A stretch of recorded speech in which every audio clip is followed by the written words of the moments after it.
ریختہ کہ تم ہی استاد نہیں ہو غالب، کہتے ہیں اگلے زمانے میں کوئی میر بھی تھا۔ السلام علیکم ورحمۃ اللہ وبرکاتہ۔ آج کا ہمارا لیکچر میر تقی میر کے کلام کی خصوصیات پر ہے۔ میر تقی میر کے کلام میں مندرجہ ذیل خصوصیات یا فنی محاسن پائے جاتے ہیں جو میر کے کلام کو فن کے لحاظ سے اعلیٰ اور ممتاز بنانے میں مرکزی کردار ادا کرتے ہیں، جن کی بدولت دنیا شعر میں میر ایک معتبر نام کی حیثیت رکھتا ہے۔ میر کے کلام کی نمایاں خصوصیات میں سب سے پہلے نمبر پر ہمارے پاس میر کا شعری اسلوب ہے۔ مولانا محمد حسین آزاد میر کی شاعری کے بارے میں کہتے ہیں، میر تقی میر کی زبان شستہ، کلام صاف، بیان ایسا پاکیزہ جیسے باتیں کرتے ہیں، دل کے خیالات کو جو کہ سب کی طبیعتوں کے مطابق ہیں محاورے کا رنگ دے کر باتوں باتوں میں ادا کر دیتے ہیں، اور زبان میں خدا نے ایسی تاثیر رکھی ہے کہ وہی باتیں ایک مضمون بن جاتی ہیں۔ ڈاکٹر سلیم اختر لکھتے ہیں، طرز اظہار کے لحاظ سے میر کی سادگی اور سہل ممتنع اب ضرب المثال کی حیثیت اختیار کر چکی ہے۔ میر کا کلام کسی ایک خوبی سے عبارت نہیں، اس کی بنیاد بہت سے محاسن پر ہے جن سے مجموعی طور پر ان کے کلام میں ایک لطف اور اثر پیدا ہوتا ہے۔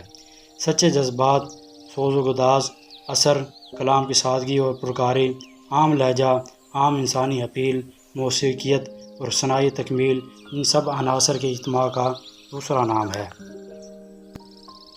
دوسرے نمبر پر ہمارے پاس ہے سادگی و سہل ممتنع۔ میر تقی میر کے شعری طرز اسلوب کے بارے میں ڈاکٹر جمیل جالبی لکھتے ہیں، یہ ایک ایسا طرز ہے جو بظاہر آسان اور سادہ معلوم ہوتا ہے، لیکن اس میں شاعری کرنا آسان نہیں۔ میر و سودا کے طرز کا یہی فرق ہے کہ میر کی تقلید و پیروی نہایت دشوار ہے، لیکن اس کے برخلاف مرزا محمد رفیع سودا کی طرز تقلید ہر صاحب فہم کر سکتا ہے۔ یہ طرز شیخ سعدی کے طرز کی طرح بظاہر سہل معلوم ہوتی ہے، لیکن یہ سہل ممتنع ہے۔ اس ناقابل تقلید سادگی میں معانی کی تہیں اور احساس و جذبہ کی گہرائی اور اس طور پر چھپی ہوئی ہے کہ شعر نشتر بن کر ہمارے وجود میں اتر جاتا ہے۔ اس طرز کو محسوس تو کیا جا سکتا ہے، لیکن جامعیت کے ساتھ بیان نہیں کیا جا سکتا۔ مثال کے طور پر ایک شعر ہمارے پاس موجود ہے، سرسری تم جہاں سے گزرے ورنہ ہر جا جہان دیگر تھا، میر ان نیم باز آنکھوں میں ساری مستی شراب کی سی ہے۔ اس سادگی میں جہاں سہل ممتنع کی خوبی موجود ہے، وہاں اس سادگی میں اعجاز کے ساتھ ایسے کمال معنی خیزی بھی ہے کہ چند الفاظ کے کوزے میں دریا بہتا جاتا ہے۔ طرز میر کی خوبی یہ ہے کہ اس میں فصاحت و بلاغت ایک عبادت بن کر گئی ہے۔ اس سادگی کو دیکھ کر خیال ہوتا ہے کہ طبع کی روانگی میں یہ از خود پیدا ہو گئی ہے، لیکن یہ سادگی اس شعور سے پیدا ہوتی ہے جس میں تخلیقی و تنقیدی شعور ایک ساتھ چلتے ہیں، جسے میر نے لفظ سلیقہ سے ظاہر کیا ہے۔ سلیقہ ہمارے ہاں تو مشہور ہے، یا پھر شرط سلیقہ ہر ایک امر میں ہے۔ میر تقی میر اس سادگی کے لیے طرح طرح کے جتن کرتے ہیں۔ ایک طرف لفظوں کا رشتہ احساس و جذبے سے جوڑتے ہیں، دوسری طرف اس صوتی اثر کو بھی دھیان میں رکھتے ہیں جس شعر کا اثر معنی سے پہلے سننے یا پڑھنے والے تک پہنچ جاتا ہے۔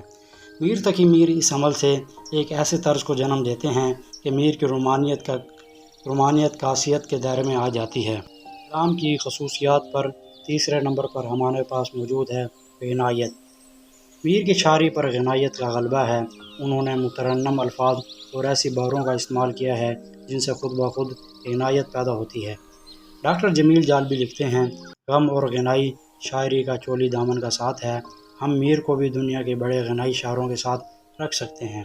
دنیا کی دوسری قوموں نے رزمیہ اور ڈرامائی شاعری میں کمال حاصل کیا، لیکن وہ قوم جو عربی، فارسی اور اردو کی روایت سے تعلق رکھتی ہے، اس کا رجحان غنائی ہے۔ حافظ کے بعد میر اس غنائی رنگ کے سب سے بڑے شاعر ہیں۔ میر تقی میر کے مزاج میں غنائی شاعری کی مخصوص فطرت موجود ہے۔ وہ ایک ایسا احساس دل لے کر پیدا ہوئے تھے جیسے ایک غنائی شاعر کا ہونا چاہیے۔ غنائی شاعری میں زبان اور رنگوں کی قدرتی آمیزش سب سے بڑا وصف ہوتا ہے۔ میر تقی میر کے ہاں یہ وصف اردو کے سب شاعروں سے زیادہ ہے اور انہیں حافظ کے برابر لا کھڑا کرتا ہے۔ ان کی زبان جذبات کے تقاضوں کے مطابق رنگ بدلتی ہے اور اسی فن عمل میں ان کی غنائی خوبی مضمر ہے۔ میر تقی میر کا رنگ بیاں ادب کی اعلیٰ ترین صفات کا حامل ہے۔ یہ ایک گیت گانے والے کا رنگ ہے جو اپنے جذبات کے رو میں ایک فطرتی زبان میں گا رہا ہے۔ اور اپنے سننے والے کو وہی محسوس کرا رہا ہے جو وہ خود محسوس کرتا ہے۔ اس بارے میں میر کا ایک شعر ملاحظہ فرمائیں: ناز کی اس کے لب کی کیا کہیے، پنکھڑی ایک گلاب کی سی ہے۔ میر کے کلام کے نمایاں خصوصیات میں نمبر 4 پر ہمارے پاس ہے منظر نگاری۔ میر تقی میر اپنے کلام میں قدرتی مناظر کی نقشہ کشی کرتے ہیں۔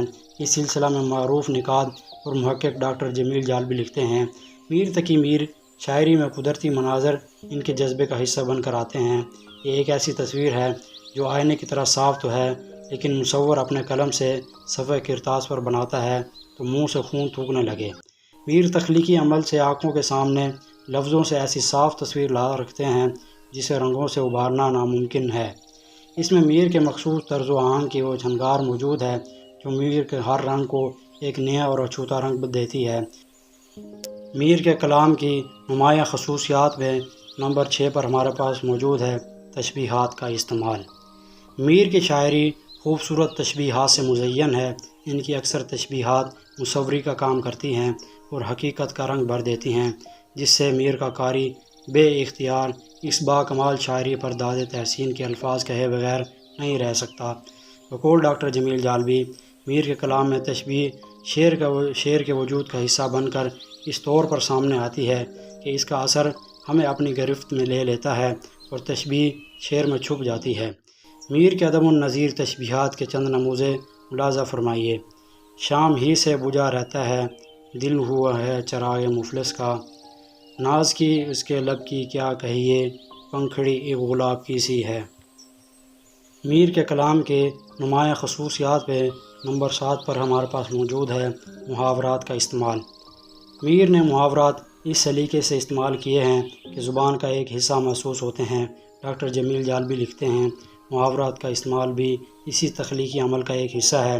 محاورات ایک قسم کے مردہ استعارے ہوتے ہیں جن کا استعمال طرز میں بناوٹ بھی پیدا کر سکتا ہے، لیکن میر کے ہاں محاورے اس طور پر زبان کا حصہ بن کر آئے ہیں کہ معلوم ہوتا ہے کہ یہ محاورہ اس طور پر اس سلیقے سے پہلی بار استعمال ہوا ہے۔ میر اپنے طرز سے اس میں نئی جان ڈال دیتے ہیں اور سادگی نکھر کر سامنے آتی ہے۔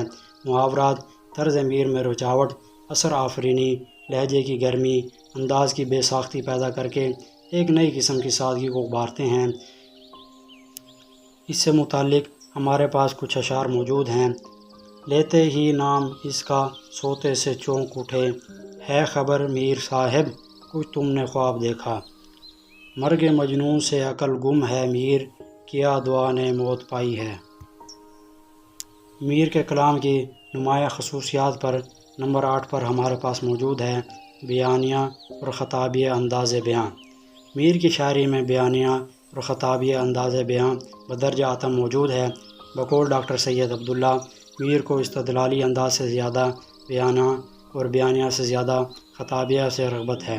میر کا بیانیہ طرز بیان ملاحظہ ہو: گلشن میں آگ لگ رہی تھی رنگے گل سے میر، بلبل پکاری دیکھ کے صاحب پرے پرے، شمع ہے جل کے مرنا پروانے کا ولیکن، اے شمع کچھ تو کہہ تو تیری بھی تو زباں ہے۔